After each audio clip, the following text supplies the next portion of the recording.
Bismillahirrahmanirrahim. Assalamu alaikum wa rahmatullahi ta'ala wa barakatuh. Donc, je continue sur notre projet gestion de stock. Donc, par la suite, donc, on va réaliser un système d'authentification. Donc, l'utilisateur peut se connecter à notre base de données ou à notre application. Voilà. Donc, si le login et le mot de passe sont corrects, donc il va automatiquement chercher sur notre base de données. Donc, si le mot de passe et le login sont corrects, donc il va se connecter donc à une interface ou l'accueil de notre application. D'accord? Donc, si le mot de passe est incorrect, donc il va donner l'utilisateur 4 essais pour moi, donc 4 tentatives de taper le mot de passe. S'il dépasse ces 4 essais, donc automatiquement, donc l'application sera fermée. D'accord? Donc voilà, par exemple, je teste. Donc par exemple, si je tape le mot de passe incorrect, par exemple, donc admin, et je vais mettre ici voilà, donc n'importe quel mot de passe. Si je clique sur connexion, donc voilà, donc login et mot de passe sont incorrects. Donc tentative qui reste 3. Voilà. Si je tape ici un autre mot de passe erroné, voilà, je clique ici sur connexion. Donc il reste 2 tentatives. Attention, je vais mettre un nouveau mot de passe erroné. Donc, il vous reste une seule tentative pour le mot de passe, pour la saisie correcte du mot de passe. Voilà, je vais mettre pour moi c'est 1, 2, 3, 4, 5. Voilà, je clique maintenant. Donc, très bien. Donc, voilà, donc il va chercher dans notre base de données. Donc, il va trouver que le login mot de passe est correct. Automatiquement, il va afficher notre interface d'accueil qui comporte l'ensemble des interfaces que nous avons réalisées dans les vidéos précédentes. Voilà. Ici, donc, il va récupérer la photo de l'utilisateur. Il va l'insérer ici. Et ici, il va mettre le nom de l'utilisateur, connecter et se déconnecter. Donc, automatiquement, ils seront stockés à chaque connexion de l'utilisateur. Donc, je vais stocker la date de connexion. Donc, les informations concernant la connexion, je vais le stocker dans une table. Comme ça, je vais tracer la connexion des utilisateurs dans une table. Comme ça, je surveille bien ma base de données. Comme ça, je vais savoir un utilisateur quand il a se connecté, quand il a se déconnecté. Donc, comme ça, je surveille ma base de données et je vais voir un indice sur le trafic vers cette base de données. Voilà. Donc, bien sûr, par la suite, on va réaliser cette interface. Donc, je vais vous montrer comment on va réaliser cette interface. Et par la suite, je vais ajouter les rôles pour chaque utilisateur et je vais l'intégrer ici. Comme ça, si par exemple un utilisateur a l'accès pour les produits, donc un autre il n'a pas l'accès pour les clients, les commandes, ainsi de suite. Donc, je vais donner pour chaque utilisateur je donne aussi l'accès soit pour la modification, soit pour la consultation, d'accord? Comme ça, donc je vais surveiller ma base de données et je vais protéger ma base de données. Voilà, très bien. Voilà. Donc, comme vous voyez ici, donc l'application sera lancée en plein écran et donc on va voir donc pas à pas, on va voir comment sécuriser notre base de données et comment réaliser un setup ou un exécutable pour notre base de données. Comme ça, il sera protégé contre les modifications. Voilà. Donc voilà, donc je lance ma base de données. Très bien. Donc la première étape, donc je vais réaliser donc l'interface d'authentification. Donc l'interface, donc login, mot de passe et le bouton de se connecter. Voilà, je peux par exemple copier l'interface F ajouter client. Voilà, je vais mettre ici tout simplement, je vais mettre F login, ça veut dire formulaire login. Voilà. Donc voilà, je passe ici en mode création. Donc voilà, je vais mettre un petit logo ici. Donc voilà, je vais mettre ici donc Gstock, c'est notre application Gstock. Pardon. Et voilà, comme ça, donc je vais insérer ici une petite icône. Voilà, je vais insérer une image. Très bien. Donc je reviens ici. Donc icône, je pense que c'est celle-là. Et voilà, je vais mettre cet écran. Très bien. Pour format, je pense que je vais mettre ici, donc échelle. Comme ça, c'est bon. Je vais enlever. Donc je vais changer l'écran ici pour ce bouton. Voilà, je vais revenir ici. Donc c'est image. Et voilà, je vais mettre.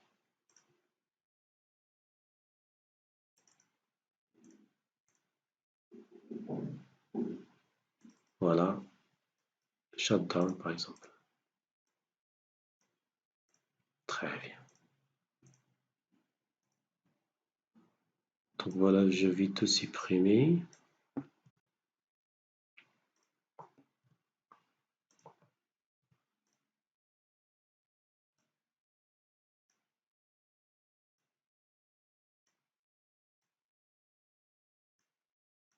Très bien. Donc voilà, c'est texte login. Et ensuite, je vais mettre ici, donc txt passe. Très bien. Donc voilà, ensuite je vais ajouter ici une zone de texte pour afficher le message d'erreur. Voilà, donc pour le nom, pardon. Donc voilà, je vais supprimer cette étiquette, j'en ai pas besoin. Donc voilà, pour la variable, je vais mettre txt error. Et voilà, pour la couleur, je vais mettre tout simplement la couleur rouge avec la police. Très bien, et centré. Voilà, je vais mettre comme ça. Donc je change ici le bouton PTN se connecter. Très bien. Et voilà pour l'icône, je vais la changer. Pardon.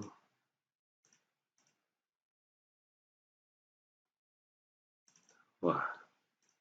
Très bien. Donc voilà, je vais ajouter ici un symbole.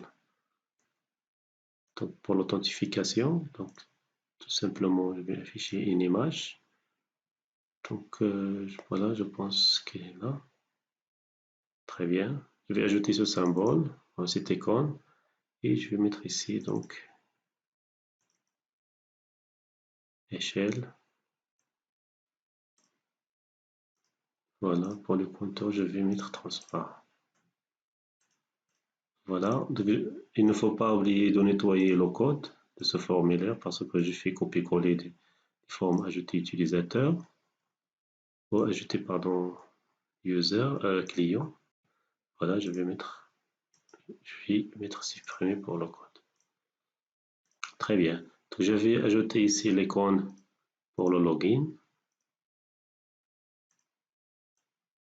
Voilà. Donc ici, donc je pense voilà le symbole utilisateur et je vais copier-coller et je vais modifier ici. Très bien, comme ça. Le mot de passe. Très bien. Voilà, je vais mettre un point à l'échelle.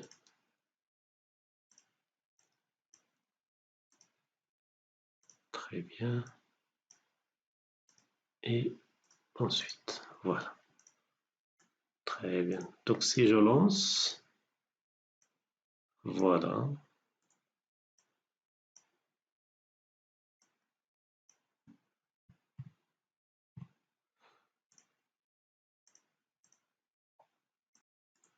Voilà, voilà pour la zone de texte, je vais mettre ici donc format, donc remplissage de arrière-plan transparent et contour transparent. Très bien, comme ça. Voilà, je peux ajouter, comme vous voyez ici, donc je vais enlever, voilà, donc, cette barre ici en haut, et je vais tout simplement encadrer ce formulaire. Voilà, donc je veux revenir ici, donc sur Donc style de bordure, voilà, je vais mettre aucun, comme ça, il ne sera pas affiché le bordure. Et je vais tout simplement, pour mettre un petit bordure personnalisé, je vais tout simplement mettre un petit cadre ici, un rectangle, voilà.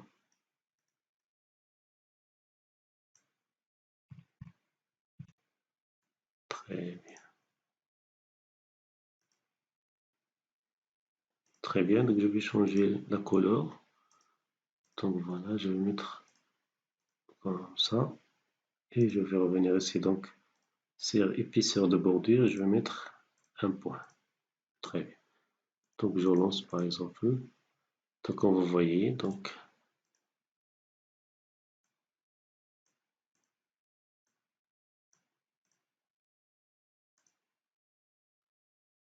comme ça, je pense que c'est bien. Je vais tout simplement donc serrer les marges ici pour cette zone.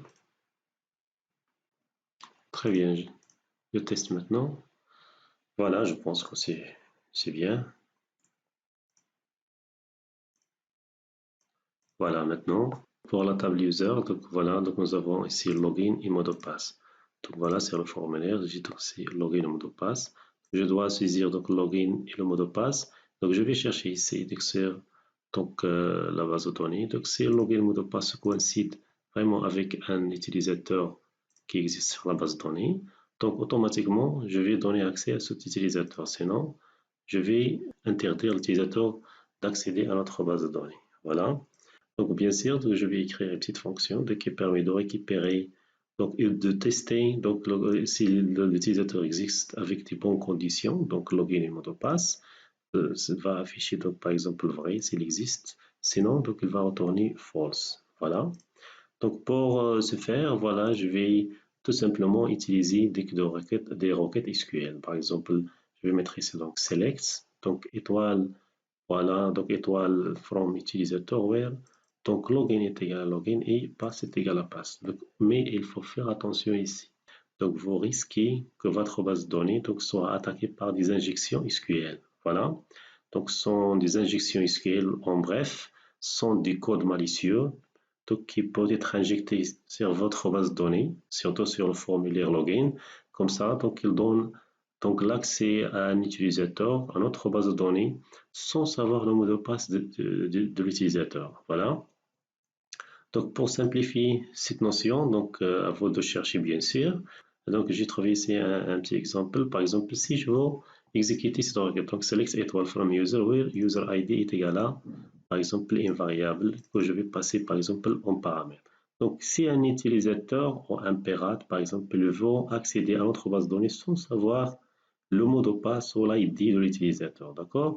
Donc, tout simplement, donc, sur cette variable ici, donc texte et user ID, donc il va écrire, par exemple, il va passer ici donc 105, or, donc c'est une condition, c'est un opérateur logique, or 1 est égal à 1. Voilà.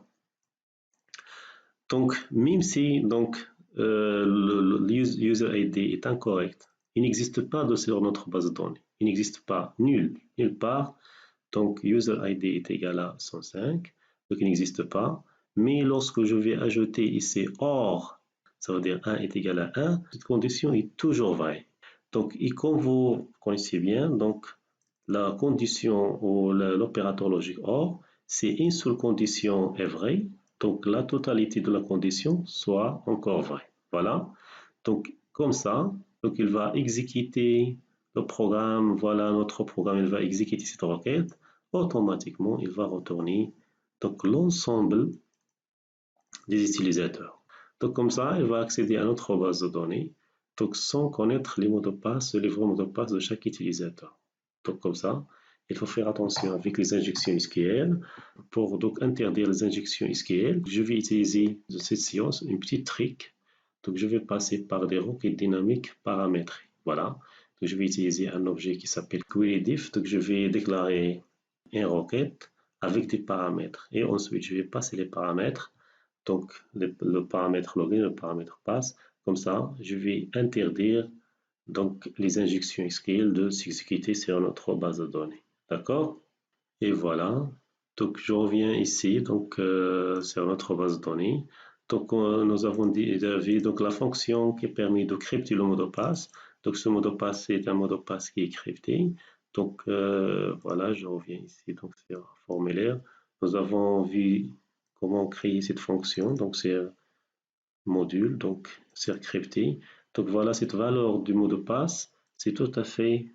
Donc, j'ai fait donc, le même mot de passe, comme ça, je peux faire le test avec les différents utilisateurs. Comme ça, si je vais taper par exemple crypté, tout simplement, le mot de passe, c'est 1, 2, 3, 4, 5.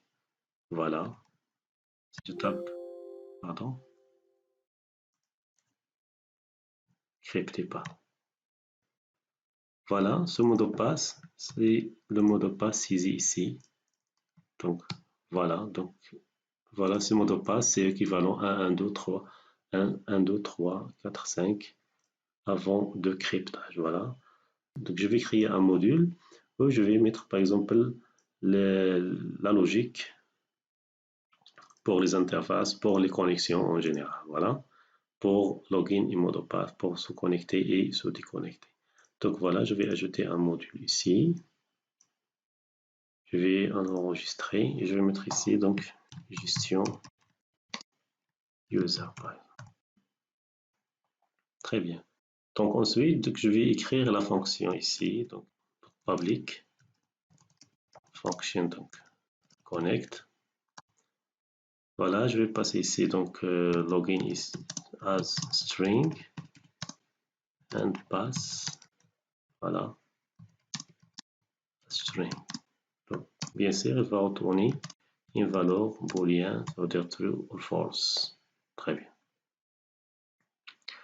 Donc tout simplement, je vais mettre donc dim db as database. Pardon. Ensuite, dim ls as record set. Voilà. Et je vais déclarer ici dim donc query diff. Il faut croire qu'il est dynamique. Voilà, as l'objet donc query diff. Très bien. Donc ensuite, je vais mettre ici donc setDB est égal à QueryOnsDB. Et je vais préparer ici la requête. Donc, je peux déclarer ici donc dim donc recastString, c'est le texte qui va contenir la logique au code SQL. Voilà, et je vais mettre ici donc rec qui est égal à, voilà, tout simplement je vais mettre ici select, donc étoile from users, donc where login est égal à, je vais mettre les crochets ici, donc paramètre login. Très bien. Voilà, and. Donc c'est une fonction paramétrée. Je vais ajouter tout simplement, je vais préparer la requête et ensuite je vais ajouter les paramètres. Donc login est égal à le paramètre login, ça veut dire la valeur du paramètre, and pass est égal à donc crochet pay paramètre pass. Très bien. Et je ferme la requête. Donc et voilà, donc je vais ensuite créer la requête dynamique avec cette instruction, donc sets, donc la variable query, donc query diff est égal à, donc automatiquement je vais passer par l'objet db, donc create, voilà, donc query diff, voilà, donc pour le nom, donc pour le nom de cette requête, donc je vais donner tout simplement un nom vide ici, donc vb nil, voilà, donc string, une chaîne vide, parce que je ne vais pas enregistrer donc cette requête sur notre base de données. Tout simplement, je vais faire un traitement avec cette requête. Voilà. Et je passe ici donc la requête donc, qui va être exécutée. Très bien. Donc, je passe avec la clause 8, donc qui est diff. Et je vais mettre ici donc and 8. Très bien. Donc maintenant, ici, je vais passer donc les paramètres. Donc, je vais mettre ici donc, le point, donc paramètres. Voilà, je vais mettre ici donc le paramètre paylogin. Donc est égal à automatiquement login ici. Donc login, le paramètre de la fonction connect est égal à login. Pardon.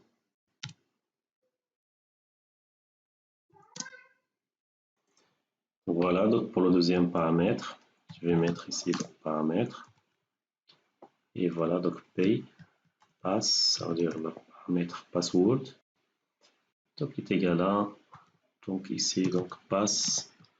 Donc c'est la valeur et c'est passé en paramètre de la fonction. Voilà.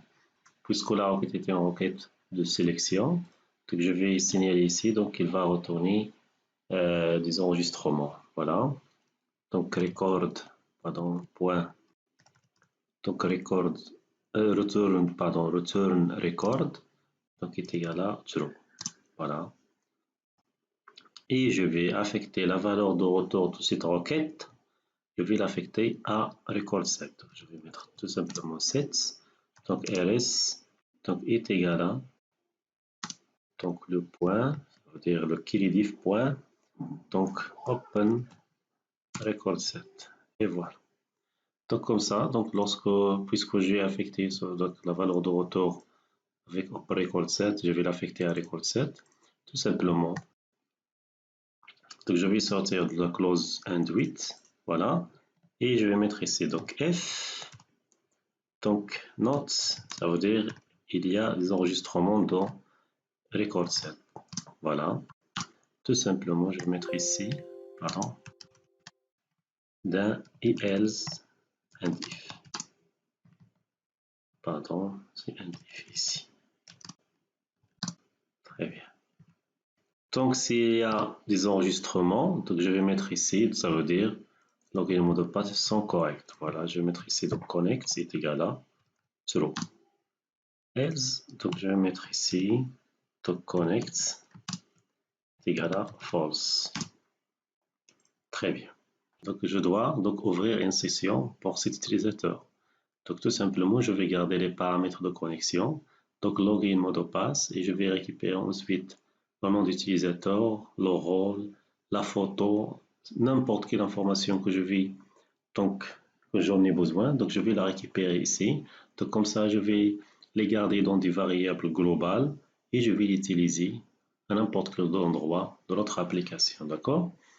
Donc tout simplement, je vais aller ici en haut du module et je vais déclarer donc les variables donc public, donc ID user, et je vais mettre tout simplement G, comme ça je distingue entre une variable globale et une variable locale. Voilà, ID user donc as integer. Voilà, je vais ajouter ici donc public non user. Voilà, je vais mettre ici G, donc as string, donc public les informations que j'ai besoin. Donc le nom, l'ID user, le nom, je vais donc URL photo, parce que je vais insérer la photo sur notre interface. Donc j'ai un string,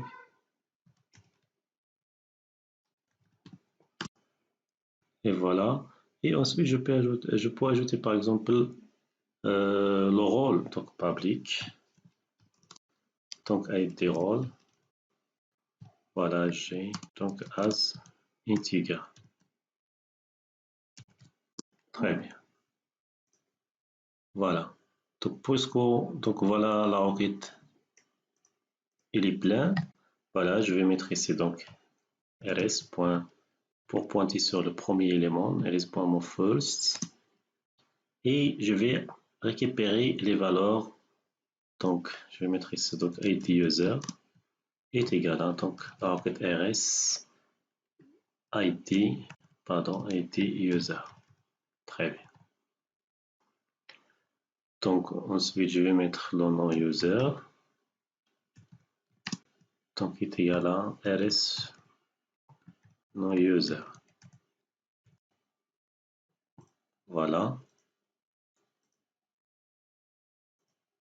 Et ensuite je vais mettre donc URL photo, donc rs Donc RS, pardon, donc photo.